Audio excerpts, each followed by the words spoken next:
સેવક નવનીતભાઈ ઉપર જીવલેણ હુમલો થયો હતો એ બાદ આ સમગ્ર ઘટના સામે આવી। નવનીતભાઈએ સીધા આક્ષેપો છે તે જયરા જાહેર ઉપર મૂક્યા હતા, પરંતુ હવે કોળી યુવક હુમલા કેસની અંદર મહિલા પીઆઈ ડાંગર છે તે એસઆઈટીની સમક્ષ હાજર થયા છે। આ જે ટીમ છે અત્યારે હાલ બંને પીઆઈને સમન્સ પાઠવ્યા હતા અને અત્યારે હાલ બંને પીઆઈ છે એ ત્યાં પહોંચ્યા છે અને તેમની પૂછપરછની શરૂઆત થઈ ગઈ છે।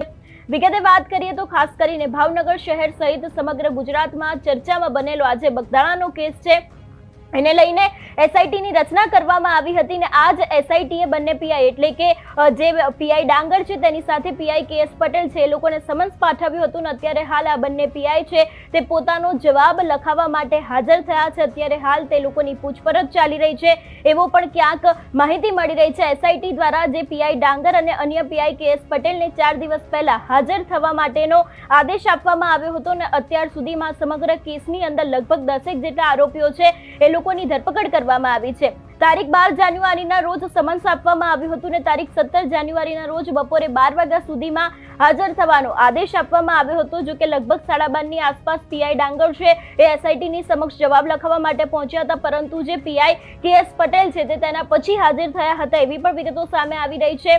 જે આ વાત કરવામાં આવે નવનીતભાઈનો જે સમગ્ર કેસ છે એને લઈને અત્યાર સુધીમાં લગભગ 10 જેટલા લોકો છે એ લોકોની ધરપકડ કરવામાં આવી છે। અત્યારે હાલ એસઆઈટી દ્વારા પણ સમગ્ર વિષયને લઈને તપાસ છે તે શરૂ કરવામાં આવી છે અને જે બંને પીઆઈ એટલે કે પીઆઈ ડાંગર અને પીઆઈ કેએસ પટેલને સમન્સ પાઠવવામાં આવ્યું હતું અને એના જ આધારે અત્યારે હાલ તે લોકોની પૂછપરછ છે તે શરૂ થઈ છે। તે લોકો પોતાનો જવાબ લખાવવા માટે પહોંચ્યા છે।